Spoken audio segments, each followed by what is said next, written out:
룻기 하면은 우리가 보통 언제 많이 읽게 되어지냐면 가정의 달에 많이 보게 됩니다. 왜냐하면 어머니를 공양했던 며느리 룻, 또 보아스와 결혼한 가정을 신실한 믿음의 가정을 이뤘던 룻해서 가정의 달에 딱 읽기 좋은 책으로 이렇게 보여지는데, 이 룻기는 단순히 효도 이야기, 뭐 또 결혼 이야기를 하기 위해서 이 룻기가 적혀진 책이 아니죠. 이 룻기를 통해서 우리에게 말씀하고자 하는 것은 기업의 주인이 되시는 하나님에 대한 이야기를 하고자 이 이야기를 하고 있습니다. 다시 말해서 하나님이 이 땅의 주인이시다. 하나님이 이 땅의 왕이시다. 이스라엘의 주인은 하나님이시다. 이것들을 이 룻기를 통해서 보여주고 있다는 것입니다. 자, 룻기와 사사기가의 관계를 보면은 이 룻기의 배경은 아마 사사시대 후반부에 있었던 일로 보여주고 있습니다. 하나님께서 한 무너진 가정, 실패한 가정을 어떻게 회복시키는지를 보여주시고, 하나님이 한번 택한 그 백성은 끝까지 하나님께 책임지신다는 이야기를 이 룻의 가정을 통해서 보여주고 있습니다. 또한 한 이방 여인이 하나님께 돌아왔을 때 하나님은 그 여인을 어떻게 하나님의 백성으로 회복하시고 하나님의 백성으로 만들어 가시는지 그 하나님의 구원의 역사를 보여주고 있고요. 특별히 이 룻기가 오순절에 읽혀지는데, 오순절이 추수의 절기잖아요. 그러니까 보리 추수할 때 이 룻이 돌아와서 그 추수의 기쁨을 누렸듯이 바로 오순절에 이 룻기가 낭독되어진 것을 우리가 볼 수 있습니다. 자, 이름을 보면 룻이라는 이름을 갖고 있고요. 이것이 성경의 이름으로 쓰여졌습니다. 이 룻은 우정이라는 뜻으로 이렇게 쓰여지고 있고요. 기록자는 아마도 사무엘이 아닐까라고 이렇게 추정하고 있습니다. 또는 다윗 제2당시에 다윗의 역사를 기록하기 위해서 어떤 사람이 기록한 것으로 보여주고 있고요. 제 배경을 보면 사사시대가 배경입니다. 그래서 우리 이 룻기 1장 1절에 보면 사사들이 치리하던 때라고 이렇게 말씀을 기록하고 있습니다. 그래서 이 사사들이 치리하던 때의 배경은 이스라엘의 베들레헴과 모압 지방을 배경으로 하고 있고요. 또 나오미의 그 모압 이주부터 결혼까지의 약 12년의 기간을 배경으로 하고 있습니다. 그리고 이 시기는 바로 하나님 말씀이 희귀했던 이 사사시대 후반기를 배경으로 하고 있다라고 볼 수 있습니다. 자, 그러면 이 룻기의 1장은 이렇게 시작하고 있죠. 아까 방금 보았듯이 사사들이 치리하는 때 그 땅에 흉년이 들었다라는 이야기로 이렇게 시작하고 있습니다. 그래서 베들레헴에 살고 있던 한 가정이 모압으로 이제 이주했다라는 이야기를 볼 수 있고요. 기록 연대를 보면 1390년에서 1050년경간에 이 사사시대 그 기간에 쓰여졌을 것이다. 이 사건이 일어났을 것이고, 그리고 쓰여진 시기는 11세기 말에서 10세기 초에 쓰여질 것이다 라고 이렇게 보여주고 있습니다. 그래서 기록연대를 이렇게 보는 이유는 다윗 통치 시간에 기록된 것으로 보고 있고, 또 여기에 뭐 북이스라엘에 대한 이야기가 언급되지 않았고, 그리고 유다에 대한 풍속이 기록된 것을 볼 수 있기 때문에 아마 이 시기가 쓰여진 것을 보여줄 수 있다라고 봅니다. 자, 기록 연대를 보면, 기록 목적을 보면, 당시 이스라엘이 타락해서 하나님 앞에 징계를 받고 있을 때, 반면에 이방 여인 룻이 하나님 앞에 믿음으로 돌아왔던 이야기를 우리가 볼 수 있고요. 우리 신명기에서 봤죠. 모압, 암몬은 여호와의 총에 들어가지 못한다라고 얘기했는데, 하나님께서 이 모압 여인 룻도 하나님의 언약 백성이 되고 다윗 왕계의 조상이 될 수 있음을 보여주고 있고요. 또 다윗 왕의 계보를 통해서 유대인과 이방인이 하나님 앞에서 연합되게 하시는 하나님의 구원 역사를 보여줄 수 있고요. 또 가장 중요한 게 룻과 보아스는 신약의 예수 그리스도를 예표하고 있는 것이죠. 그래서 보아스의 그 구속의 모습을 통해서, 기업을 무르는 모습을 통해서 예수 그리스도의 그 구속에 대한 이야기도 우리 함께 살펴볼 수 있을 겁니다. 자, 기업 무르다. 그러니까 이 고엘이라는 것이 무엇인가? 이것들을 여러분들이 잘 보셔야 되는데, 이 팁으로도 나와 있습니다. 우리 신명기에서 자세하게 설명하고 있죠. 그래서 만약에 땅이 하나님의 것이기 때문에 땅을 하나님께서 각 기업으로 주셨는데 그 기업의 땅을 다시 되찾아 준 것을 이야기하고 있습니다. 그리고 가나안 친족이 땅을 팔게 되어지면 이것을 돌려주는, 도로 되찾아 주는 것, 그리고 종으로 팔리면 이제 친족을 값을 지불하고 종에서 해방시켜 주는 것, 그리고 형제가 후사가 없이 죽었을 때 그 형제의 미망인과 결혼해서 친족의 대를 이어주는 것, 이걸 이제 수원법이라 얘기하죠. 그래서 이렇게 되기도 하고요. 또 친족이 억울하게 피살되었을 때 이것들을 이제 복수해 주는 것, 그리고 친족의 죄값을 대신 담당해 주는 것, 이것도 이 기업 부르는 법에 포함되는 것을 보게 되어집니다. 자, 보면 전체 복을 보면 4장으로 이루어졌는데요. 우리 1장에 보면 나오미와 룻에 대한 이야기가 이제 이렇게 적혀져 있고요. 2장부터 4장까지는 룻과 보아스에 대한 이야기를 중심으로 이렇게 이야기가 진행되어진 것을 보게 됩니다. 그래서 1장에는 이 기간이 길죠. 약 한 10년의 기간을 담고 있으면서 베들레헴에서 모압으로 이야기가 되어지고요. 모압에서 다시 베들레헴으로. 그리고 2장부터 4장까지는 베들레헴으로 배경을 이렇게 하고 있는 것을 보게 됩니다. 핵심은 다시 한번 이야기하면 기업의 주인 되시는 하나님에 대한 이야기. 그래서 흉년의 환란 중에서도 하나님께서 주신 기업을 신실하게 지킨 보아스를 통해서 하나님께서 어떻게 일하시는지 이것들을 보여주고 있습니다. 자, 1장의 이야기를 보면 엘리멜렉과 나오미 그리고 말론과 기론이 이야기가 나오고요. 그리고 또 그들의 며느리였던 룻과 오르바의 이야기도 이렇게 등장한 것을 보게 됩니다. 자, 1장 1절은 이렇게 시작하죠. 아까 보았던 것처럼 사사들이 치리하던 때, 그러니까 사사시대입니다. 그러니까 이 사사시대는 배경이 있죠. 이스라엘 백성들이 하나님 앞에 범죄하면 하나님 징계하시고 하나님께서 그들이 회개하면 하나님께서 회복시키시고 사사를 통해 회복시키시고 이스라엘 백성들에게 평안을 주시는, 그러니까 이것을 여러분이 염두에 두셔야 룻기의 배경이 이해되어집니다. 그러니까 사사들이 시대한 때에 흉년이 들었다는 얘기는 하나님의 징계가 시작됐다는 얘기죠. 그 징계는 무엇 때문인가? 죄 때문입니다. 그러면 어떻게 하면 됩니까? 그들이 하나님 앞에 회개하면 하나님 앞에 회복되어질 수 있습니다. 그런데 이 한 가정은 어떻게 되냐면 엘리멜의 가족은 회개를 택한 것이 아니라 도망을 택합니다. 하나님 앞에 회개하고 돌아온 것이 아니라 모압 지방으로 가서 거류했다. 갈 때 그냥 가지 않았겠죠. 재산을 정리해서 갔습니다. 근데 이것은 하나님의 말씀을 거스른 일이었죠. 그런데 특별히 여기 보면 이 집안의 가장이 누구였냐? 엘리멜렉이라는 사람이었습니다. 엘리멜렉은 여호와께서 왕이시다. 여러분 이름이 얼마나 좋습니까? 하나님께서 다스리시는 나라에 하나님께서 왕이시다라고 고백하는 이름이 있는데, 그런데 삶은 전혀 뒷받침되지 않습니다. 여러분 이름대로 사는 것이 아닙니다. 이름이 좋다고 정말로 그 이름대로 사는 것이 아니라 우리의 순종으로 하나님의 뜻을 이루어할 수 있다는 것이죠. 그런데 하나님께서 하지 말라고 했던 결국 모압까지 가서 하나님 앞에 망하기 딱 좋은 조건들 다 갖췄죠. 그래서 결국 그곳에서 하나님의 징계 가운데 이제 죽게 되어지는데, 그렇다면 왜 무엇이 문제였는가? 우리 흉년이 되어지면 반드시 이스라엘 백성들이 해야 될 일이 있습니다. 레위기 25장에 보면 부유한 자의 책임이 무엇이냐? 가난한 자를 돌봐야 된다라는 책임이 있습니다. 그런데 이 부유한 자는 자기의 의무와 자기의 책임을 저버리고 나 혼자 살겠다고, 아니, 나 혼자는 아니죠. 우리 가족만 살겠다고 도망갔다는 것이죠. 그래서 하나님 말씀을 다 어기고 있습니다. 모압으로 도망갔고요. 이방인과 결혼을 했습니다. 그래서 이렇게 범죄했는데, 그럼에도 불구하고 하나님의 은혜가 이렇게 펼쳐지게 되어지죠.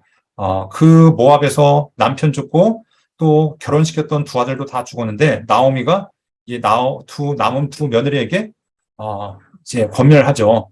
돌아가라, 너희 땅으로 돌아가라 했을 때 오르반은 돌아갔지만 둘째 며느리였던 오르반은 돌아갔지만 맏며느리였던 이 룻말은 어머니를 따라서 돌아오게 되어집니다. 네, 여기 보면은 누가 첫 며느리인가라고 얘기하는데, 예, 우리가 보면 오르바가 첫 며느리인 것 같지만 룻이 첫 며느리입니다. 자, 돌아옵니다. 돌아오는데 하나님께서 이들에게 어떤 소식을 듣게 하시냐면 회복의 소식을 듣게 하신 거죠. 그 얘기는 이 베들레헴이 회개한 것을 우리가 알 수 있습니다. 하나님 앞에 회개했을 때 베들레헴에게 다시 양식이 있다 함을 듣고 이제 이 나오미가 낯선 땅, 모압 땅이 아니라 고향으로 돌아가려 합니다. 근데 이때 나오미의 고백이 무엇이냐면 여호와의 손이 나를 치셨으므로 나로 너희로 말미암아 더욱 마음이 아프다. 이렇게 얘기하는데 결국 누구의 원인인가? 자기들의 선택 때문이었죠. 하나님을 떠났기 때문에 결국 이런 일들이 되어졌습니다. 그런데 여기에 참 놀라운 일은 이렇게 어떻게 보면 믿음 없음을 선택했던 이 나오미의 가정에 룻이라는 복덩이가 따라오게 되는 것이죠. 그나마 나오미를 통해서 하나님을 발견했던 룻은 이 어머니 하나님을 따라서 이스라엘로 돌아오게 되어집니다. 그래서 이 룻의 신앙은 나오미의 영향 때문이었다는 것을 보게 되고요. 이들이 이렇게 돌아오게 되어지는데, 이 경로를 보면은 모압이 이렇게 아래쪽에 있죠. 아래쪽에 있었던 이들이 이 아르논강을 건너서 이 요단강을 건너서 이 베들레헴까지 돌아와야 됩니다. 여기 보면은 아르논 골짜기, 예, 참 거대한 골짜기, 이런 성지순례를 가보시면은 그 요르단 쪽에서 보실 수 있는데, 정말 그 걸어서 간다면, 예, 며칠 걸릴지, 얼마나 걸릴지 참 장담할 수 없는 어마어마한 거리인데, 이 사진이 우리 김상영 목사님께서 찍어주신 사진인데요. 아쉽게도 제가 갔을 때는 안개가 아주 자욱하게 껴서 하나도 못 보고, 네, 그렇게 왔던 기억이 있습니다. 네, 이렇게 아무튼 어마어마한 거리를 이렇게 돌아오게 되어지는데요. 그들의 고기를 보시면 풍족하게 나갔지만, 예, 비어 돌아가게 하셨다. 그래서 이 나옴 엘리멜렉의 집안이 꽤 부유한 집안이었던 것을 우리가 생각해 볼 수 있습니다. 그런데 이들의 고백이 무엇이냐면, 전능자가 나를 심히 괴롭게 하셨다. 예, 결국 하나님이 괴롭힌 게 아니라 자기들의 잘못 때문에 그들이 징계를 받았음에도 불구하고 지금은 다 누구 책임을 돌려면 하나님 책임으로 다 돌리고 있는 모습들을 볼 수 있죠. 그런데 그럼에도 불구하고 하나님은 이들을 향한 신실한 하나님의 계획이 진행되고 있음을 보게 되어집니다. 우리 룻기를 보면은 하나님에 대한 이름은 언급되지만 하나님이 직접 어떤 놀라운 기적적인 역사 이런 것들을 보여주지 않으십니다. 하나님이 등장하셨다, 하나님이 임재하셨다 이런 얘기는 나타나지 않죠. 그러나 사소한 삶 가운데 하나님께서 어떻게 신실하게 인도하신지가 곳곳에서 드러나고 있습니다. 그것이 여기 이제 나타나게 되어지는데, 보리 추수할 때 이 룻이 그대로 있으면 이제 굶어 죽을 것 같으니까 어머니에게 말씀을 드리고 이삭을 죽겠습니다 하고 갑니다. 그랬더니 이제 나오미가 보내는 거죠. 가서 3절 봤더니 베는 자를 따라서 밭에서 이삭을 줍는데 때마침 추수하고 있는 땅을 발견하게 된 겁니다. 그래서 이 땅에서 추수하게 되어지는데 그 밭이 어디였는가? 바로 보아스에게 속한 땅이었다. 여기 보면 엘리멜렉의 친족 보아스에게 속한 땅이었다라고 이야기하고 있습니다. 자, 그런데 여기에 특징적인 게 우연히라고 이야기하면서 이것이 그냥 말 그대로 어쩌다 이뤄진 일이 아니라 하나님의 계획 가운데 이 일들이 진행되고 있음을 우리가 알 수 있습니다. 네. 여기 보면 레위기에 보면 하나님께서 율법에 어떤 일을 하냐면 가난한 자들이 곡식을 추수할 때 절대로 다 거두지 말고 이삭을 남겨두라라고 이렇게 이야기하고 있습니다. 그래서 하나님께서 이스라엘 백성들이 가난한 자들이 먹고 살 수 있도록 이렇게 배려하신 것들을 우리가 보게 되어지는데, 이 보아스와 룻은 어떤 일이 벌어지는가? 룻이 이 보아스의 밭에서 죽고 있는데 이 땅주인, 밭주인이었던 보아스가 본 거죠. 봤더니 참 어이없는 상황이 펼쳐진 겁니다. 왜냐하면 우리 일반적으로 추수를 하면 곡식을 다 추수한 다음에 이삭 줍기를 해야 되잖아요. 네, 우리 모든 것들이 마찬가지죠. 만약에 어떤 분이 추수를 하고 있는데 그 밭에 같이 들어가서 옆에서 같이 추수하면은 이거는 완전히 논란거리가 된 거죠. 그런데 이 룻이라는 여인이 지금 한참 막 추수하고 있는 그 밭에 들어가서 이삭을 줍고 있는 겁니다. 그러니까 보아스가 참 어떻게 보면 한편으로는 어이도 없고 참 기가 막힌 상황이겠죠. 그래서 물어봅니다. 저 여인이 누구냐 했더니 이제 저 여인은 바로 나오미의 며느리인 룻입니다. 그랬더니 이 보아스가 무슨 얘기냐면은 그에게 곡식단 사이에서 죽게 하고 책망하지 말며 곡식답을 해서 조금씩 뽑아버려서 그에게 죽게 하고 꾸짖지 말라라고 이렇게 얘기합니다. 도리어 어떻게 하면은 여기서 떠나기지 말게 하고 뽑아서 뿌리라는 것이죠. 우리 레위기 율법에 보면 이렇게 얘기하고 있습니다. 너희가 땅에서 곡식을 얻을 때 모퉁이까지 다 거두지 말고 이삭도 줍지 말고 남겨둬라. 그런데 이 보아스는 율법을 지킨 것을 넘어서서 뿌리라는 거죠. 이 여인이 충분히 주워갈 수 있을 만큼, 그리고 쫓아내지 말라고 이렇게 이야기합니다. 그래서 이것을 통해 우리가 기억해야 될 것은 보아스는 율법이 사람들이 지켜야 될 최소한의 도리를 이야기하고 있는 것이잖아요. 사람이라면 하나님 백성이면 이렇게 살아야 된다. 그런데 이 보아스는 율법을 넘어서는 하나님의 말씀을 순종하고 있는 모습들을 보게 되어집니다. 그래서 보아스의 밭에서 그날 룻이 이삭을 주었는데 어머니한테 이제 보고하는데 얼마큼 주었냐라고 했더니 그날 네, 그날 주었던 양들을 보면은 오늘날 양으로 보면은 한 20리터 정도를 이렇게 주었던 것을 보게 되어집니다. 그래서 시어머니가 어디서 주었냐라 했더니 그 땅이 보아스의 밭이었습니다라고 했더니 이제 시어머니가 하는 얘기가 그 사람은 우리의 기업물을자 중에 하나다라고 이렇게 얘기합니다. 나오미가 이제 기업물을자에 대한 이야기를 이제 언급하면서 하는데 우리의 일족이 분배받은 땅을 회복할 땅, 그러니까 기업물을자는 바로 땅과 관계가 있는데 하나님께서 이스라엘 백성들에게 땅을 약속을 주시면서 그 땅을 다른 지파로 옮기지 말라라고 말씀하셨습니다. 계속해서 그 지파의 땅이 그 소유가 되게 하라고 말씀하시죠. 그런데 지금 나오미가 그것을 기억하고 그것을 이제 지킬 자라고 이야기하고 있는 것입니다. 그랬을 때 나오미가 이제 룻에게 이야기하는 것이 무엇이냐면 룻이 계속 보아스의 밭에 가서 이삭을 주면서 이제 시간이 지났는데 보아스가 기업 무르겠다는 언급이 없는 겁니다. 그러니까 나오미가 이제 적극적으로 이야기하는 것이죠. 야, 그 사람은 우리의 기업 물자다. 내가 그 사람이 적극적으로 할 수 있도록 들어가서 그의 발치 이불을 덮고 누우라. 그러니까 추수 때가 되어지면 사람들이 집으로 돌아가는 것이 아니라 타작 마당에서 그 곡식단을 지키고 있는데 보아스가 그 자기의 타작 마당에서 이제 천막을 쳐놓고 자고 있을 때 시어머니가 룻에게 보아스의 잠자리에 들어가라고 얘기하는 것이죠. 어떻게 보면은 참 말도 안 되는 일을 요구하고 있는 것입니다. 그런데 이 나오미의 명령에 룻이 어떻게 하냐면 명령대로 다 했다라고 순종하고 있는 것이죠. 그러면서 이 룻이 보아스에게 하고 있는 이야기가 무엇이냐면 이렇게 얘기합니다. 당신의 옷장을 펴 당신의 여종을 덮으소서. 이는 당신의 기업을 물을 자가 되민이이다. 보아스가 자신의 기업 물을 자가 된다고 이야기하는 것이죠. 그러니까 이 룻도 어떤 젊은이의 욕정이나 아니면 다른 목적이 아니라 하나님께서 주신 기업을 지켜야 될 책임과 사명이 있다는 것을 알았기 때문에 이 보아스에게 이것을 요청하고 있는 것이죠. 자, 이렇게 했을 때 보아스는 어떻게 보면 옳다코나 하고서 그 룻과 잠자리 한 것이 아니라 아직 절차가 있다. 내가 기업 물어야 될 자가 맞긴 하지만 아직 나보다 더 가까운 순서도 있고 하지만 내가 이제부터 이 기업을 무르겠다라고 이제 적극적으로 나서기 시작합니다. 그래서 롯의 기업을 이제 무르기 위해서 이 책임을 다하기 위해서 약속하고 그리고 이 롯의 현숙함을 칭찬하고 있는 것을 보게 되어집니다. 단순히 이 룻이라는 여자가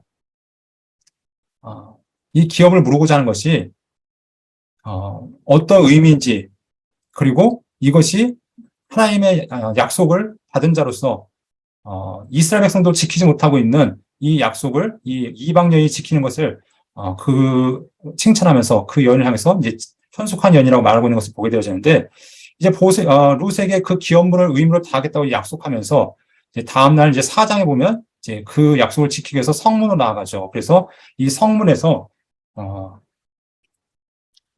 이 친족 아무개를 부르게 되어집니다. 이 기업 물으는 걸 보면 그 누구까지 그 기업 물음에 책임이 있는가 보면 형제 그리고 가까운 친족까지 그 기업 물을 책임이 있는 것들을 보게 되어집니다. 그렇게 봤을 때 보아스는 아마도 엘리멜렉의 형제이거나 아니면 사촌 아마 이 정도 되어질 것 같습니다. 그래서 가까웠던 이 친족이었던 이 엘리멜렉과 이제 이 보아스가 가까웠는데 그 사이에 하나 더 가까운 친족이 있었다는 것이죠. 성경은 이 사람이 아무개라고 부르는데 성 앞에서 바로 이 아무개를 불러서 이 이제 나오미의 그 밭에 대해서 이야기합니다. 아직 이 나오미가 이 밭에 대한 이야기, 나오미의 손에서 그 밭을 산다는 이야기를 봤을 때 엘리멜렉이 그 베들레헴을 떠날 때 모든 밭을 다 팔고 온 건 아닌 것 같습니다.